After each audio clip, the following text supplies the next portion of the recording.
Eurofighter is a very powerful airplane. It's what the pilot really wants to have in their hands. It's the most advanced multi-role combat aircraft in the world. And it's a battle to build. Kilometers of wires. It's not that we go and get a Microsoft package off the shelf. Thousands of parts. It does look like a mess, but we make the same mess every time. A superjet model kit with different parts made across 4 factories in 4 countries, all speaking different languages. And it all has to fit together and fly. Of course, you can't build the aircraft unless all the parts arrive on time. Enter the European megafactories that build the Eurofighter Typhoon.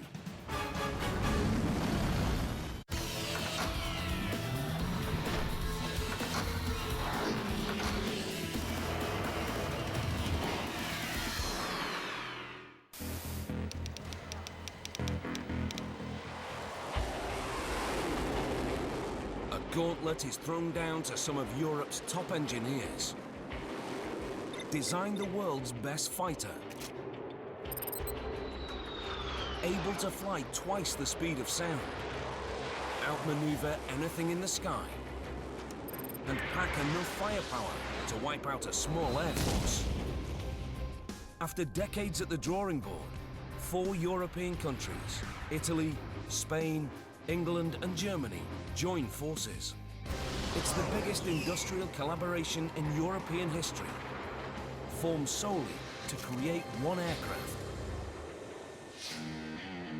The Eurofighter Typhoon.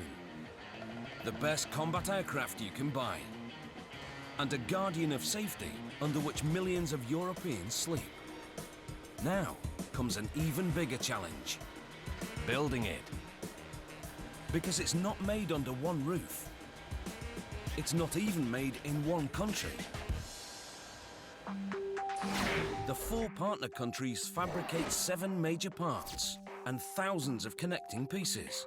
And somehow, all those pieces from all those places must come together to form a single, flawless fighter.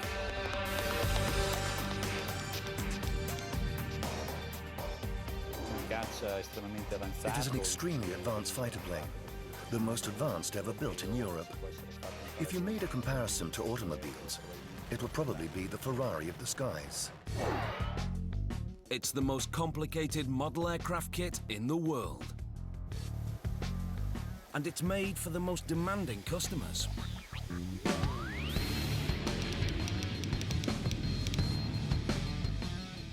It's really fun to fly. It is, from a fighter pilot point of view, really easy to fly compared to older airplanes. As every expert modeler knows, the perfect end result begins with collecting and laying out all the parts.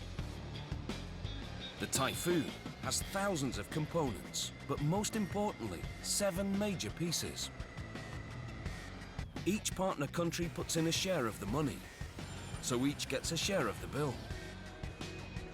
It's the ultimate in building by committee. But with so many cooks in this engineering kitchen, all speaking different languages, will it work?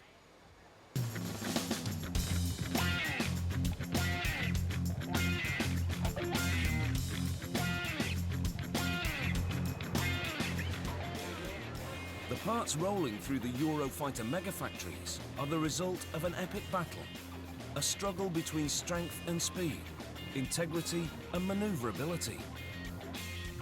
That means merging the capabilities of multiple aircraft into one. To meet these design challenges, engineers invent whole new ways of manufacturing. To add further to the complications of the multi-nation build, each individual part comes with its own unique challenge. Italy, close to Turin, at the Alenia Aerospace Megafactory, their 21% share of the consortium includes the left wing and part of the rear fuselage, parts 1 and 2 of the model. This rear fuselage holds the engines. Military pilots need firepower. So designers place these Rolls-Royce Super Beasts at the back saving underwing space for weapons. Sotto appunto l'ala sono presenti varie stazioni. Underneath the wing, there are various stations for the support of weapons, of weaponry. In particular, at the outboard pylon, in this case an infrared missile is present. In questo caso è presente un missile all'infrarosso e c'è ovviamente un dummy, ma è così comunque rappresentativo di essenzialmente. It is obviously a dummy. However, it is representative of a short-range infrared weapon. And we have other pylons. Un medium wing e we have an inboard pylon in medium wing, and it is possible to mount a combination of tanks and missiles in an adequate number for the mission. Very important. The challenge here is providing enough strength to cope with the intense heat and excessive vibration while keeping the weight as low as possible. The solution? Titanium. It's as strong as steel, yet 45% lighter. But it takes more than ordinary titanium to meet the demands of the Typhoon. So the Italian partners use a unique process called superplastic forming diffusion bonding. Layers of titanium are blasted to around 1000 degrees, turning the metal into a plastic-like state. Gas is injected, adding ridge-like ribs across the panel. This adds strength. Alessandro De Benedetto is Typhoon's production manager. Si ottengono pannelli. You get panels that are very resistant, like I said, from the point of view of temperature resistance, but also very lightweight because titanium obviously has a very low specific weight. It is also very resistant from a mechanical point of view, because these bubbles are from the actual ribs that guarantee the component an elevated capacity for resistance to flexion and twisting.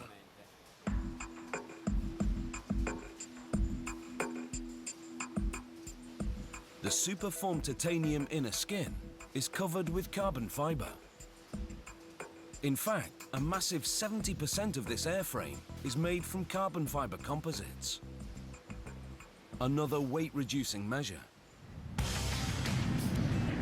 Because when you need to get off the ground quickly, weight matters.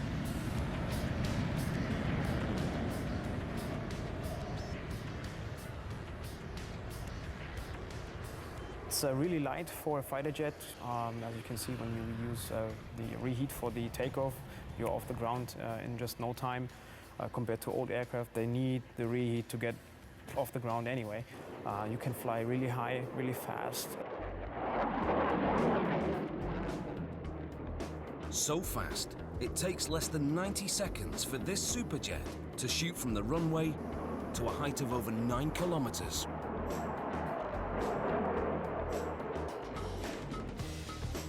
And incredibly, just like all model aircraft kits, much of this fighter jet's carbon fiber skin is reinforced with glue.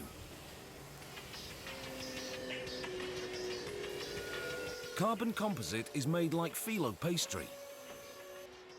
Thin sheets of carbon material are cut to size and stacked in layers. Once heated, they bond, creating one of the strongest materials by weight in the world. Flying in a giant model aircraft made with plastic and glue might make most of us want to stay on the ground, but the Typhoon's test pilots have no such fears. When you review the past and the old test pilots and all their experiences, that was something different. Now, behind us, there are such a big engineering, so many people thinking and working and designing and producing and doing the things in the right way. So when we jump into the aircraft, we feel very confident.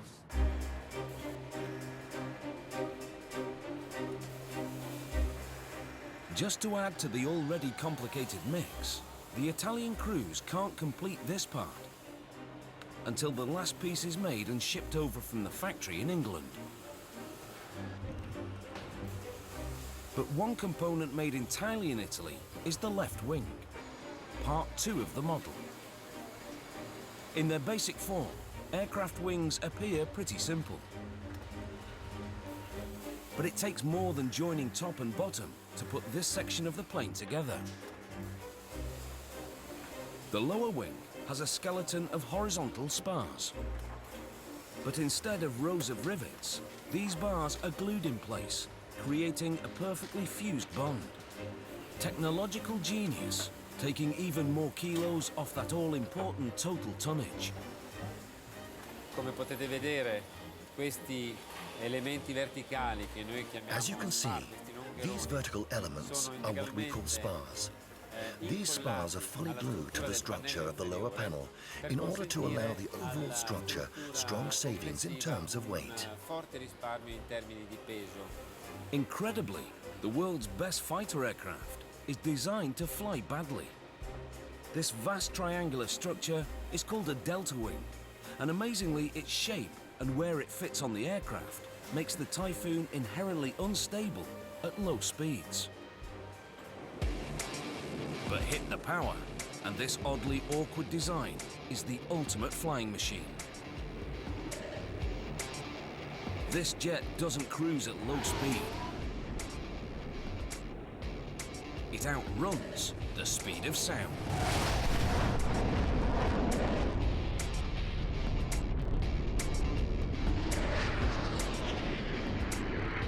And could cover London to Paris in 20 minutes.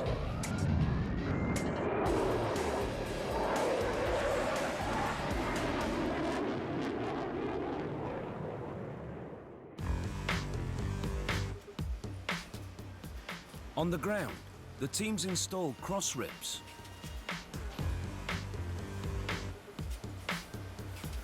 These linking struts reinforce the bonded horizontal planes, providing angles to attach inner wing hardware.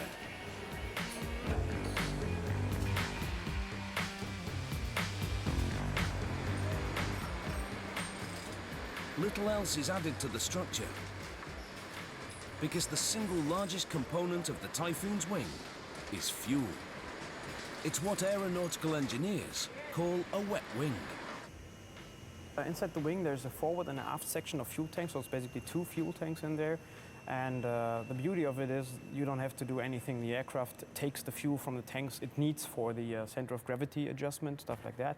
So you don't have to do any manual control which tank is used for flying right now. The aircraft does that all by himself. And a wet wing has an operational advantage. Carrying fuel inside means no fixed underwing fuel tanks. Again, more space for weapons. The Typhoon is designed to fight.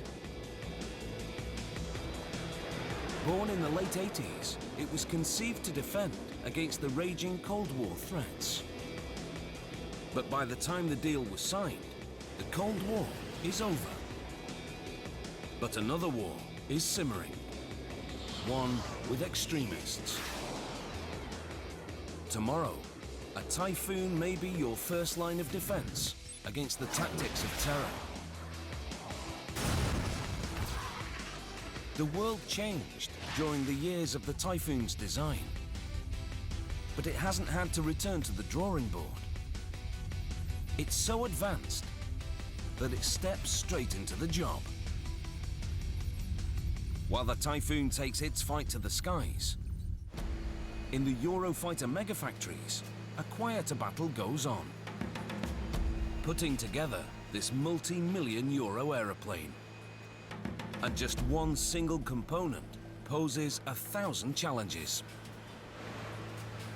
Construction teams drill holes to fix the top and bottom wing together. Contact between the drill and the wing will cause sparks to fly, so water is added to the mix for safety. Precision is crucial. This part of the model must connect seamlessly with 4 other major pieces made hundreds of kilometers away. At least, that's the theory. For this to work in practice, tolerances are accurate to within a width of a human hair.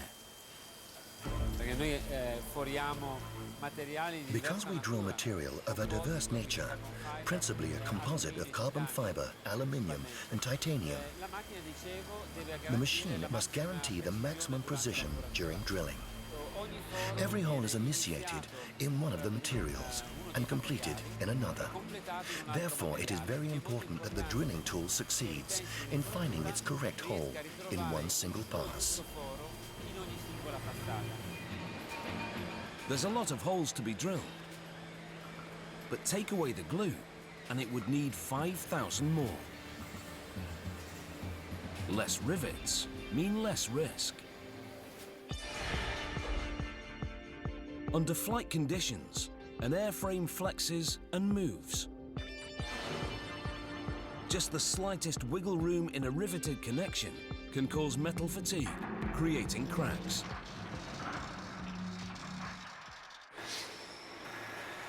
A wet wing is not just skin, bone, glue and precision drilling. Subcomponents are needed to make the wing whole. Flaperons, slats, hydraulics and electrics are all crucial for this model to fly. EADS Caça is based just outside Madrid. This Spanish megafactory owns 13% of Eurofighter. It makes the right wing, Part 3, and the only major part built here.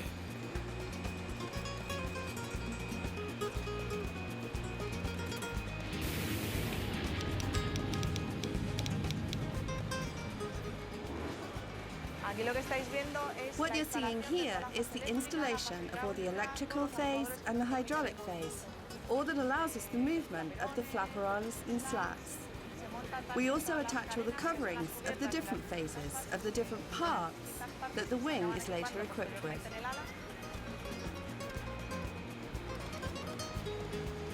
It's déjà vu as the Spanish engineers build their wing in an exact mirror image of the Italian factory. The first things we receive are the primary pieces, and there are different types. We have what are the skins and the metal parts, which is the first division. Then we also have the parts for the systems, such as the wiring, the hydraulic piping, and the fuel piping. Before each part of the model is finished, it must pass numerous tests. A major concern for a wet wing is fuel leaks. The wing is anchored by the hardware zones, and we make movements to simulate the behavior that you can have when the wing is full of fuel. Since a wing in flight is not the same as a stationary wing. After weeks of engineering, the wing is ready to leave its Spanish birthplace. Here what we have is a completely finished wing, a wing that's passed through the painting phase and has passed through all of the installation phases of all the electrical and hydraulic systems. It's a wing that's already been equipped with the slats and flaperons. Parts 2 and 3 of the model are ready. These twin wings, born hundreds of kilometers apart, will eventually be reunited on the finished Typhoon.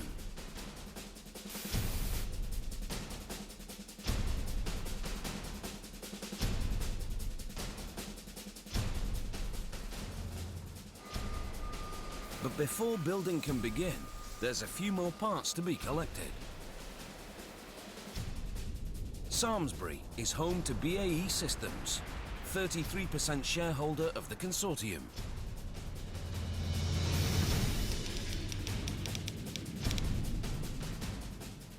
Within this hangar we produce the major assemblies for the front fuselage, including the canopy and the windscreen. We also produce the rear fuselage assembly and engine bay doors, fin and rudder flying surfaces and foreplanes. It's one of the biggest aircraft assembly plants in the UK.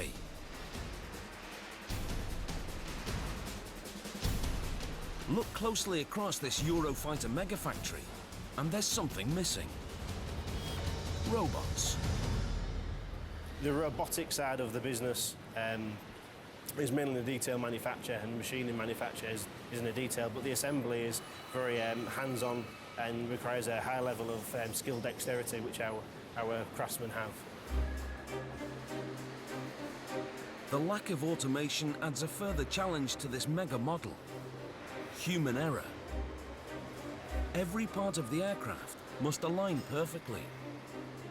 There's no room for any mistakes when flying at 16,000 meters and 2,000 kilometers per hour. Achieving this level of precision across 4 factories, hundreds of kilometers apart, without the accuracy of machines, is a testament to the skill and expertise of the Typhoon's engineers and designers. And this requirement for hands-on skill has added a positive twist to the project. The Eurofighter Consortium creates over 100,000 jobs across Europe. At Samlesbury, parts are moved into position. The largest of the UK-made components is the front fuselage, part 4 of the model. This single piece contains 5,500 parts. But first up are the engine bay doors, the last major component needed to finish part 1, the rear fuselage. But these are no ordinary doors. Like the wings, they're made by superplastic forming. Back in Italy, the bay doors will be added to the rear fuselage. Part 1 is complete.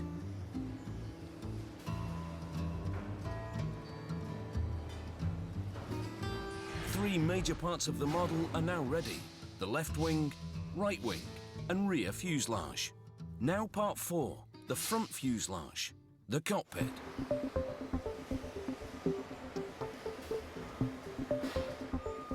This cockpit is made of carbon composite, titanium and aluminium. And with thousands of individual components, it's one of the most challenging parts of the model to build. Mark Jackson is head of Typhoon's production engineering. The assembly itself was the most technically challenging aspect of front fuselage, so perhaps not one component in its own right, but to design and engineer the fuselage product against a very, very demanding technical specification. Luckily, every one of the Typhoon mega factories gets a copy of the instructions. Operating the Typhoon's automated systems takes 45 kilometers of wires and 40,000 connections. Every one precisely fitted and thoroughly checked.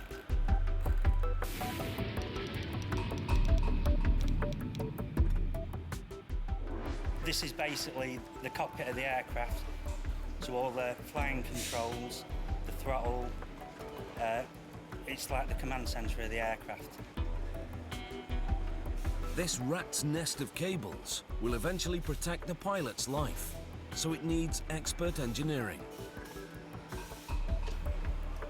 It does look like a mess, but we make the same mess every time. It's very well engineered. Electricians lay out each individual circuit. Then the circuits combine into one system. It's a time-consuming job. When the looms come over, it takes about 3 days to put all the looms on, tie it together. It then takes a further week to complete the wiring inside the fake cockpit. The replica layout is added to the real fuselage for testing. Believe it or not, this will eventually look like this. It seems cramped, but this is first class, fighter style. The cramped impression you have, that's not really applicable, because it's for an aircraft or fighter jet cockpit, it's really big cockpit. It's pretty roomy actually. The longest I've flown was about 9 hours with air refueling, and I didn't get tired at all. sitting in the cockpit. So it's really nice. The air conditioning works. It's not really noisy up there. I mean, obviously there's some noise, but compared to older airplanes, it's a really comfortable cockpit. Another pilot's aid included in the front fuselage is the flight refueling probe. This allows the pilots to take on fuel during flights, greatly extending their operational range.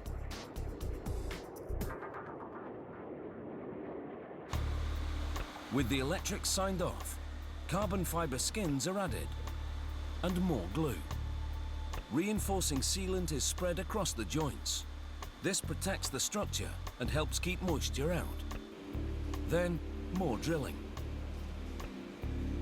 Just like the wings in Italy and Spain, the placement of the drill holes is crucial. This part must also connect to other parts made hundreds of kilometers away. If the holes don't line up, this aircraft will be grounded. Holes are bored for temporary fasteners. These will hold the skins in place until permanently fixed. And it's not going there until these guys say so. They check for tolerances. One of the biggest challenges for the Typhoon's engineers is making sure every part of this model lines up perfectly, no matter where it's made. Many aircraft are allowed a 25mm lateral difference along the line from the tail to the nose. The Typhoon is accurate to within 1.5mm. We can measure anything. We can measure hull positions, surfaces of the aircraft, anything really. This 3D laser makes sure the Typhoon's parts are perfectly aligned. There can be no surprises further down the line. The laser itself does the work of a small army. Depending on what you're measuring, this particular job takes about an hour probably to measure, and it's about the same to analyse. Whereas if you're doing it the old-fashioned way, the expenditure of the tooling and the actual manpower on it as well, you're talking a lot longer. Maybe half a day, maybe longer. With its major parts installed and the sign-off from alignment, Part 4 of the Typhoon is ready to add to the kit. Next, Part 5. To add stability to the Typhoon's unstable delta wing design, it needs these. Sticking out from the front of the aircraft are the foreplanes, or canards. They act as mini wings, helping to balance the airframe. This is basically the parking position, which is all the way full down. As soon as we enter the flying mode of the airplane, they go streamlined to be aligned with the whole airplane. And then I can control these directly with the stick as well. If I pull aft, they move upwards, so to allow the aircraft to raise the nose. If I push forward, same goes down with the nose. These foreplanes are also constructed from super plastically formed diffusion bonded titanium, like the rear fuselage.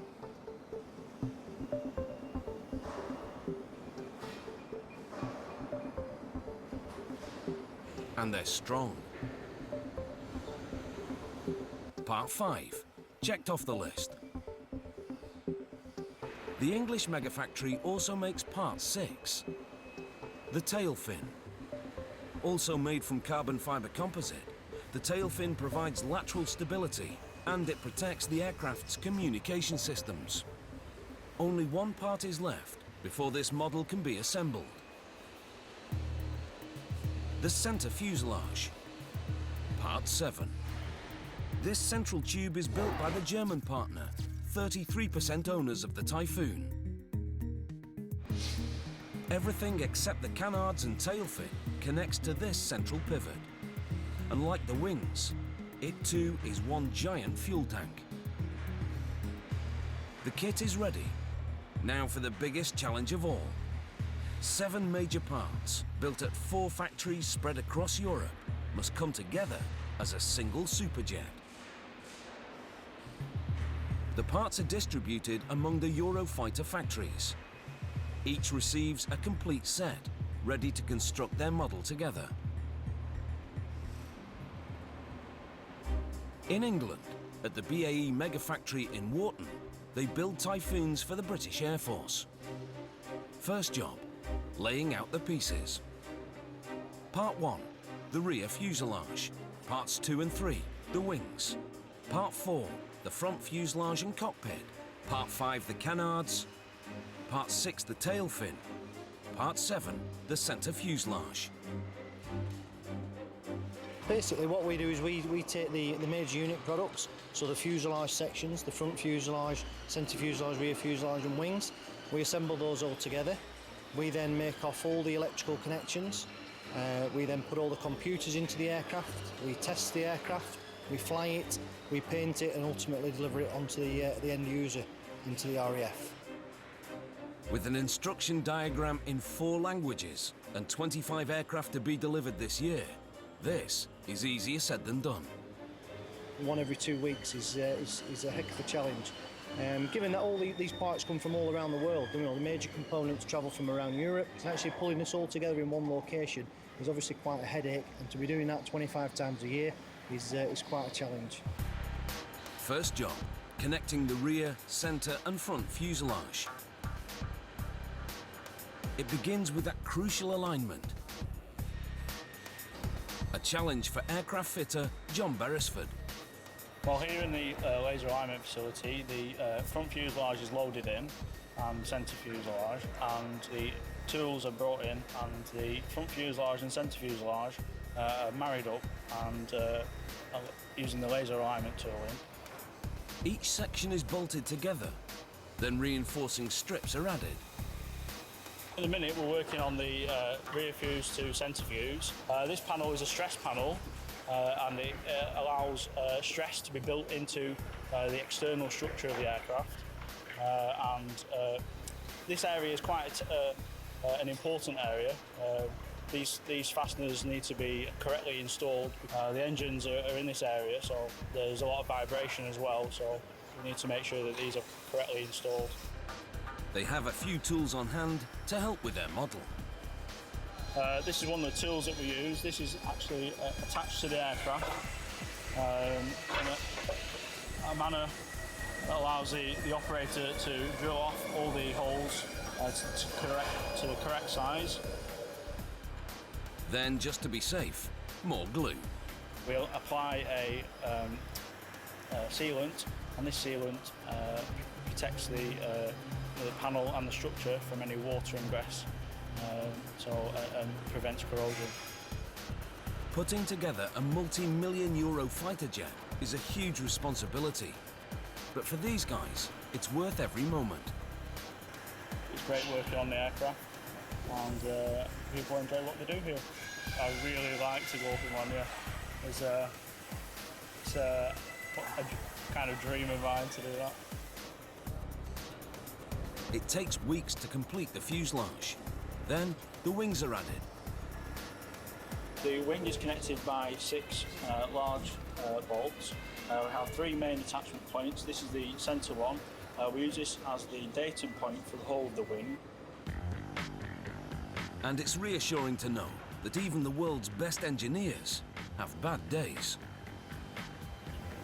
To this now. Believe it. Jaws is broken.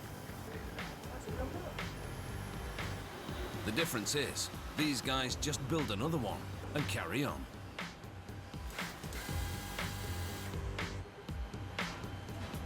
The tools across the plant are air-powered, eliminating any fire risk from sparks.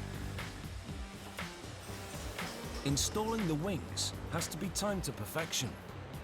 Safe to say that once you put one on, you have to put the other on, because the actual legs fit into the wings, and therefore it becomes unstable at that point in time. Further down the production line, the canards and tail fin are added. Finally, it looks like an aircraft. All that's missing is a means of takeoff. Twin Rolls-Royce engines give the Typhoon its power. But like every other component on this mega model, timing the installation is crucial. The engines we put in more or less at the same time as we put all the computers and the equipment in. Again, it's a centre of gravity point of view. If we were to fit the engines before we fit, say, all the computers in the front fuselage, the actual aircraft would become two-tail heavy and it would actually sit on its backside. That is because the aircraft is so light. The 7 major parts and thousands of components made in 4 countries are combined. But the aircraft isn't ready yet. There's one more job to do before this Typhoon can take to the air.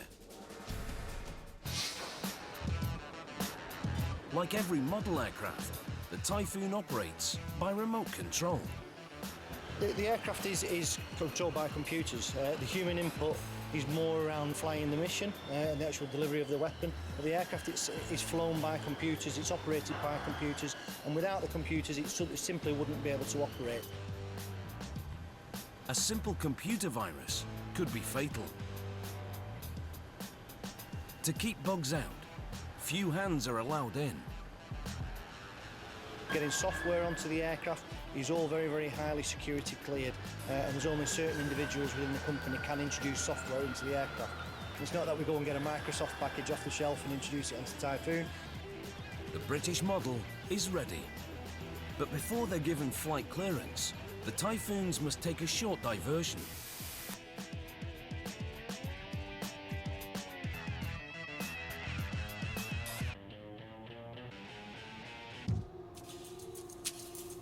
Aircraft systems are exposed to more than enemy attack.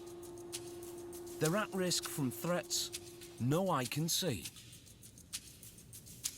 Wherever they're made, every Typhoon arrives at one of these. It's called an anechoic chamber. And this one, at Alenia Aerospace in Italy, is the biggest in Europe. The abstract wall covering is made up of 11,000 sponge-like pyramids. These chambers are often used to test acoustics, as they absorb sound.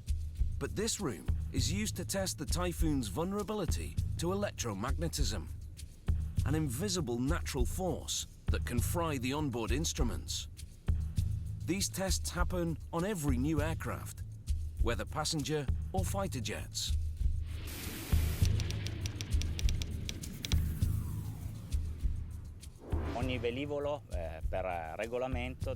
Every aircraft, by regulation, must be checked for resistance to electromagnetic fields. Nevertheless, sophisticated defence aircraft, such as the Eurofighter, need a very high level of testing.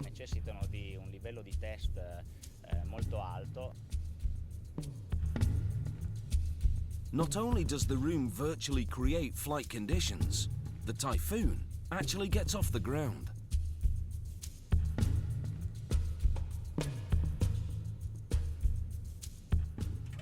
The aircraft can be lifted to a height of 15 metres to permit the closing of the landing gear, and thereby reconstruct a condition which is very similar to that of an operational flight. In operational flight, the onboard systems protected by this test control everything.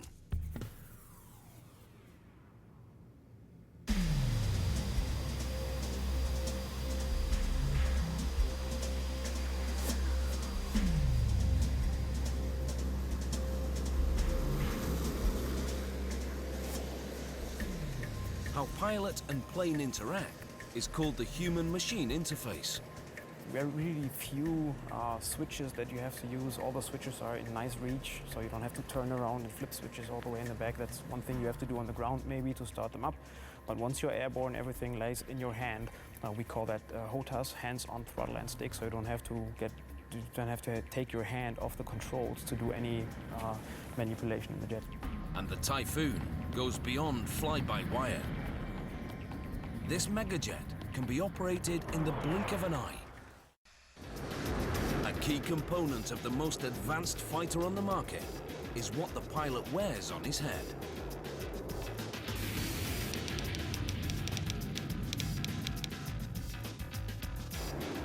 The helmet takes information from the aircraft's systems placed on a visor in front of the pilot's eyes. It also cues you as to where you should be looking. So you get an arrow pointing to look this way, that way look up to target the enemy. You can look through the cockpit floor of the aircraft and still acquire a target with a helmet. That means the pilot can simply look in the direction of his enemy, and the aircraft systems will know where to fire.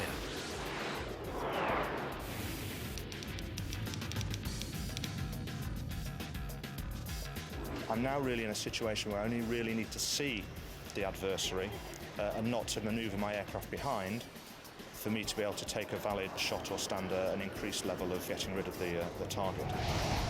Voice control is also built into the helmets.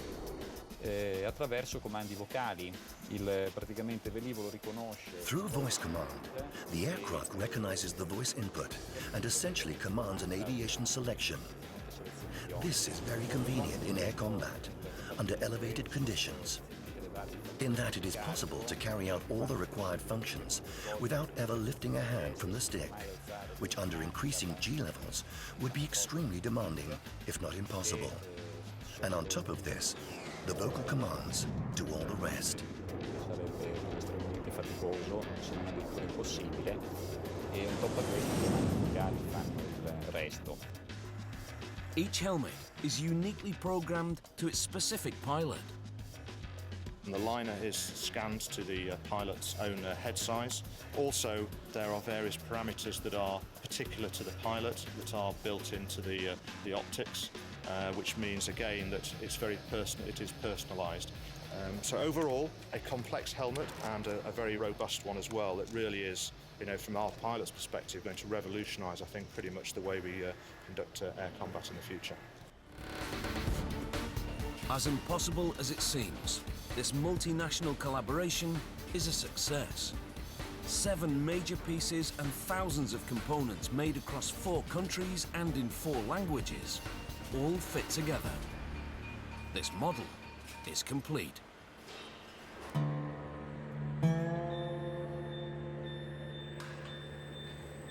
It's time to put the aircraft to the ultimate test. This Luftwaffe base in Lager, Germany, has one of the largest fleets of Typhoons in Europe, and one of the world's most experienced Eurofighter flight squadrons. Good morning, everybody. Unstable air over our area is causing widespread low clouds. North of Berlin, tops of clouds around about flight level 70, south of them, cirrus above. Before this team takes to the skies, ground engineers conduct flight checks. These happen before and after every flight. It's a carefully regimented process.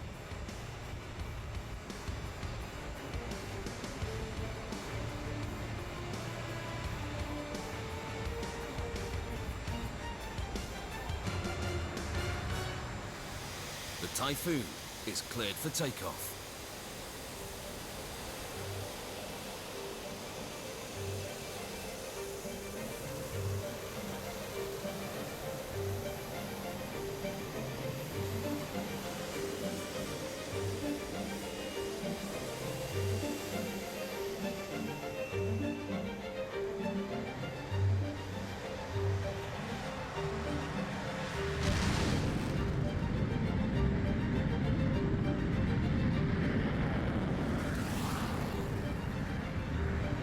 Typhoon is an engineering masterpiece, precisely tooled against impossible odds. It may be the most complicated model aircraft ever built, but everyone agrees it's a master in the air. When I flew a Eurofighter for the first time, it was immediately love at first sight. It is a fantastic airplane, probably the best I've ever flown. Typhoon is a real delight to fly, and I mean really stunning performance that will take anyone's breath away. It's the best thing that's out there, and obviously it's really fun to fly it. When you jump into this awesome aircraft and it just put thrust on it, It's amazing the power it has behind.